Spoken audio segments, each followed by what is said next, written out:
Hello and welcome to B2B Revenue Leaders. I'm your host, Dustin. This podcast, as always, is brought to you by Testimonial Hero. Head on over to testimonialhero.com to learn more. And on this episode, I'm chatting with Lewis Rothkopf, who is the CRO of Pairzon. We chat about how to effectively track advertise it given offline conversions, in-store conversions, and how you can tie it back to revenue, how AI and predictive analytics can help or hurt your campaign, and the changing roles of CROs and CMOs. On to the episode. Hey, Lewis, welcome to the show. Good to be here. Thank you. Yeah, thanks for joining me. So we're going to talk about a bunch of things really centered around like advertising, tying those metrics to actual sales and revenue and how AI fits in that. It's, December 7th as we're recording this right now. Everyone's thinking about 2024. And something interesting you said before we joined in this conversation is you think 2024 is the year where marketers need to reunite or unite depending on how they are, advertising with sales and revenue. So let's unpack that a little bit. Yeah, I hope it is. I think it should be. It's been the year of real metrics going back many, many years, and sort of think about the ad tech and MarTech spaces that have been present since the late 90s. We've always tracked things in suboptimal ways. So you've got marketers who are tracking things like click-through rate and views and shares, which all make you feel good as a content originator or a marketer. But there's really no correlation between those vanity metrics and actual sales. So yeah, reuniting the path between advertising and sales, I think 2024 is going to be the year of that, but it's going to require a lot of expertise in the area of using data to understand in a deterministic fashion what goes on after my ad goes through, after I send out the SMS message, after I send out the email. What's going on? Is that person going to the store? Are they going online? Are they shopping? That loop that has to be closed, I think we're pretty close to getting there in 2024. Nice. Yeah, it's kind of interesting because you have, the benefit of things like AI and, handling large lumps of data better. You also have the headwinds of people just take more steps before they buy. Maybe less so in like B2C impulse purchases, but for larger purchases, like in my world, I can run a LinkedIn ad. That person will go to a Slack group, ask someone's opinion, they'll go talk to another friend. They'll go back to the website. So tying it all together is incredibly difficult. Yeah. So I'm curious, how it's even harder in your world probably as well, tying it to in-store activities, right? So how are you thinking through that and how to kind of predictive AI fit into that? Yeah. So I'll continue to beat up on the old way first, and then I'll answer your actual question. Now, if you're a marketer, if you're a retailer, you want to understand what's going on with your advertising and its impact on sales. There are a few options. Your physical retail, your brick and mortar locations. You can use services that use geolocation to somewhat understand where the user has gone after having seen the ad. I say somewhat because what if the user is in a mall, right? What if the user is in a shopping center, right? A strip mall? There's really no great way to zero in exactly on, are they in the store or are they in the McDonald's next door in the mall? And so using geo as a proxy for offline purchases is really imperfect. Additionally, what did you buy, right? So we know the person went to the general vicinity of the store, but did they buy something? What did they buy? How much did they spend? That's all blind information that you're not going to get when you use geo as a proxy. In the case of using AI and predictive analytics and truly understanding down to a deterministic level, it requires transaction logs. So the POS data needs to get fed in to a repository so that you're able to say, aha, this anonymous user saw this ad or got this SMS, and then this anonymous user went to the store and bought this. They saw an ad for it, but he also bought that. And so maybe we should consider placing those two items next to each other in the store because they seem to get bought together all the time. Maybe we should suggest it in the e-commerce flow. Hey, you're buying these shoes. Almost everybody buys these socks too, along with these shoes. You may want to get those. And so the more that you're getting data out of the process, the more you're able to put into it. And so the experience for the consumer is more positive, and the intelligence, the actionability of that intelligence for the marketer is greatly enriched. And my sort of favorite anti-example of this is you're shopping for shoes. And you see this shoes ads everywhere you go because you got retargeted. And you go into the store and you're like, you know what? saw these shoes online. I want to buy them. And you get home and these are great new shoes. And then that ad shows back up. And then for like a month afterwards, that ad still shows back up because there's no closing of the loop to help the marketer understand, don't spend money advertising this product to this consumer because they already bought it. And not only did they already buy it, so you're wasting your money, you're pissing them off as well. So closing that loop in advertising sales is not only important from a revenue driving perspective, but also from the standpoint of making your consumers happy, not feeling like they're being chased around the internet, which is never a good feeling. Yeah, I think especially as, non-marketers too. I've had friends ask me like, hey, I looked for this thing. Why the hell am I seeing the ad ever? Like they don't actually get it. They just see this ad is following me. Whereas a marketer might think, oh man, they didn't set up their tracking properly. I'm not going to click on that. I'm going to save them a few bucks. So right. I agree. I've seen people get, quite frustrated about that overall. I think another interesting point that you talked about is tracking, they saw an ad, they bought this, they also bought this, tying it together.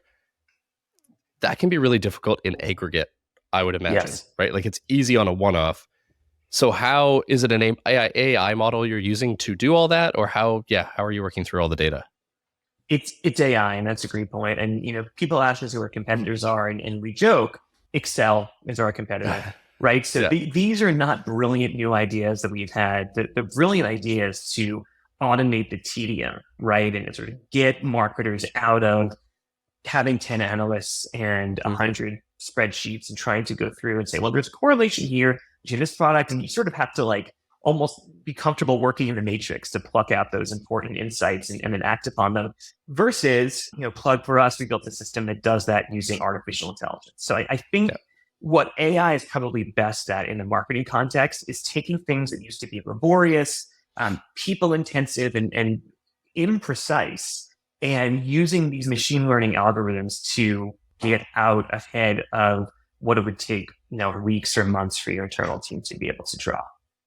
Yeah, and I think for internal facing stuff as well, there's a little bit lower risk, right? Like if you show them the wrong ad, not a big deal. AI and tying it to personalization is also interesting because when it's done well, it's amazing. When it's done poorly, it stands out like a sore thumb and completely ruins the brand experience, right? That's right. And we've seen like, this is way before AI, but I think back to, when I was in school, they talked about, that story about Target, sending stuff about a pregnancy test or like diapers and that to a teenage girl. To the person's parents. How awful. So there's like this privacy plus personalization fine line you kind of have to walk. So I'm curious how you think through that and maybe how you're using personalization to do your marketing. So don't be creepy, right? Some of the creepy begins to come into play if you are relying on third-party data alone. So, we know this person, by the way, I don't know if the Target example is real or apocryphal. Yeah, it could be one of those urban legends. so, we don't know that actually happened, but it's we talk about it still 10 years later because it's a plausible thing that can occur, right? If you're collecting all these data points from multiple sources on an anonymous individual, at some point, you're going to begin to build a profile of them that starts to tell you things that maybe you as a marketer don't really want to know, right? Maybe there are areas you want to stay away from. And so maybe you do want to leverage your first party data to send marketing materials to call out your consumers who haven't been to the store in a month, spend less than $100. But you should probably not get so deeply into the weeds that you're targeting people who are in market for pregnancy tests who have been to the store in the last 6 months and so forth, right? You have to sort of realize as a marketer that just because you can do something, it doesn't mean you should. And where it starts to get really murky is things like condition-specific health, right? Disease-specific health. Like you really have to make sure that you're walking that very fine line between educating, informing, engaging with consumers versus being creepy. Nobody likes the creepy. Nobody likes the creepy factor so much that third-party cookies are going away. Right. And so if I'm a marketer and I'm losing my third-party cookies sometime in the future, I have to make sure I can still understand how my marketing is working. And I have to make sure that I can still target people effectively based on the information that I have. And so in our business, we only work with first-party data. There's no third-party ingest. We only work in the realm of first-party, so there's no third-party cookie to have to worry about. And there's no lack of precision. So the challenge with third-party data, especially if you do lookalikes and you drag that lookalike slider to, scale, you're going to lose precision. And working with a deterministic set of your data that you receive consented access to, it just makes the process so much cleaner and easier. Yeah, I think having access, like us having access to first party data is key because maybe I am overly skeptical. Maybe I'm just being realistic. I don't trust half the black box third party data because I can't see what's actually going on. Like there was in our space in B2B, there was a report that came out. Someone ran basically a test between third party intent data and just random prospecting. Identical, no change whatsoever. And I mean, it's a small sample, but it really makes you think how much of that is smoke and mirrors. So like, let's talk about how you actually collect first party data as well, because I think there's some parallels there to things B2B marketers can probably borrow because, B2C has been relying on that for a long, long time, right? So the key difference here and kind of how we operate is we're connected directly with the POS systems that our customers use. So whether it's online or in-store, we have a menagerie of POS providers. Integration is very easy. It's all API driven. In case our customer doesn't have those capabilities, right? If maybe they don't have a loyalty program or they don't have the ability to integrate with their POS in a robust fashion, we can do things like sending out e-receipts, which of course gives the marketer access to the email or maybe the phone number, gives the consumer access to a receipt that is in their email versus walking out of school or something like that. So what the algorithm does is it takes all of the data points that the marketer has on consumers, usually going back about 2 years, and then a live feed of transactions. And after having spent a couple of weeks learning based upon those transactions and learning based upon the model that we've built, we feel confident in saying we've now been able to segment your audience. We understand, on the RFM model, who's at the top, who's in the bottom, who needs to be reactivated, who needs to be rewarded for being a good customer. And there's no magic, right? I said this a few times, but it bears repeating. There's no probabilistic magic here. It is all 100% deterministic access to your data. And again, we didn't invent your data and we didn't create your data, but we've invented a way to put it to much better use without requiring an entire department of people to sit at Excel, to get one or two insights out. Yep, I've spent way too many hours in Excel and still do daily.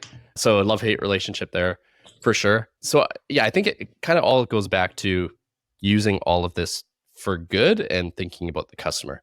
Because I think that's where people get lost. Like you said, you can take it too far. So in our world, ABM can get too creepy, too far, too specific where it doesn't actually provide value. Or, I'm thinking of as a consumer stuff I bought, say from a retail brand, where they just spam me with 3 emails a day of randomness that provides no value versus the one who sends it, maybe once every month, 2 weeks, but it's super specific and actually useful. It goes back to the first thing you mentioned, which is what is 2024 going to be the year of? I think it also needs to be the year that ends spray and pray. If you just blast out there without any data targeting, without just sending it out and giving it to the universe, you're wasting money. If you're an agency, you're wasting your client's money. If you're a marketer, you're wasting your own money. It just does not work. It does not bring the sort of results that marketers expect to see in 2023. And that's why, again, you don't want to play the game of hyper targeting so finely that, the old joke is you might be better off picking up the phone and calling that one consumer and selling your product to them. Yeah. But you do want to keep it broad enough such that you're reaching an audience that is reachable, is actionable, and that at one point in time was your customer. So they obviously came the first time. How do we get them to come back in? Yeah, no, absolutely. And I think, you mentioned tying advertising and marketing in general to revenue. One last question more, we're from different backgrounds, but somewhat similar. We both have marketing and sales in our background, both in a role now that oversees revenue across the board, right? So I'm curious of your thoughts there of, I just find I hear CRO and I think, oh, it's a salesperson who doesn't know marketing. And I feel like that's finally changing. So I'm curious in your thoughts there of, why you think having someone with a bit of a marketing background actually works there and your thoughts on that type of role. It's so interesting. I think not only does the definition of a CRO change to also include things like marketing and advertising, the definition of a CMO has been changing. And this, right? I mean, this has been going on for at least 10 years. I think the proof that CMOs are becoming more data driven and more technical and more database driven is the backgrounds of folks that you're seeing become CMOs these days. We spoke with a prospective client last week. The person we spoke with is actually the CTO. And he has the budget for things like CDPs and CDP-like platforms. So I was surprised by that, but it makes complete sense. That CTO, when you dig a little bit, was a marketer and sort of spent the majority of his time in marketing. And so he has this background. Spoke with another customer, a prospective customer, who the decision maker is the CFO. And that CFO had a lot of hardcore marketing background. So I think it's got to be the gear also stretching beyond sort of the traditional definition of CTO, CFO, CMO, CRO, and looking at it from a customer first, a sales first perspective. Again, we have to untrain all of these folks in the industry from caring about things like completed views and clicks and into what's actually happening with sales. Who cares about that more than the CFO? Yeah, no, absolutely. In our world, the equivalent there of clicks is like ebook downloads and that old school model, which as a marketer, you want 1,000 leads. Sure, here's 1,000 crappy leads, but you need to connect them together. And I mean, I'm here for it because I'm honestly tired of marketing being seen as go create pretty stuff, go create a PowerPoint deck and put it together. I think the tide of revenue, will keep us in our jobs longer and ultimately have a better impact on the business. Yeah. I think it's an optimistic and I think realistic view of what's going to happen. I think the pessimism that typically surrounds marketing is dead because we're losing third-party cookies in Chrome. Well, Apple has had similar restrictions in their app store and on Safari for a very long time. And we haven't all of a sudden lost all those folks as customers. So I think it's going to require, first of all, a real concern for the consumer and that you're giving your customers a good experience in the store, but also online. And it also comes down to, are the messages we're sending out there relevant? If they're relevant, why are they relevant? And what other things are they buying? And why do they only come in once a month? Shouldn't they come in once every 2 weeks? And so when you have that data and it's all available at like the click of a mouse, you're able to see your business in a whole different way. And I think anybody who is running a marketing, sales, revenue organization needs to look at how can we be more precise without losing scale. Yeah, absolutely. I think that's a good way to sum it up. Like, be customer first, don't be creepy. It's kind of the motto here, right? And it seems overly simplistic, but yeah, exactly. Yeah. Simple, not easy. Well, Lewis, thank you so much for joining me here, kicking around some ideas there. If people want to connect with you, learn more about Pairzon, where can they go for that? They can go to Pairzon.com. That's Pairzon.com. And if for whatever reason they want to talk to me specifically, I'm at Lewis NYC, so you can find me online. Awesome. Thanks, Lewis. Thanks for listening to this episode. My key takeaway is really just how important it is to walk that fine line between personalized and useful, but not creepy. So sometimes less is more when it comes to marketing campaigns, and we just have to think through the lens of the customers at all times so that we don't ruin trust. Sounds pretty basic, but when all that data is out there, it can get a little tempting to do the wrong thing. So thanks again for listening, and I'll be back next week with a new episode.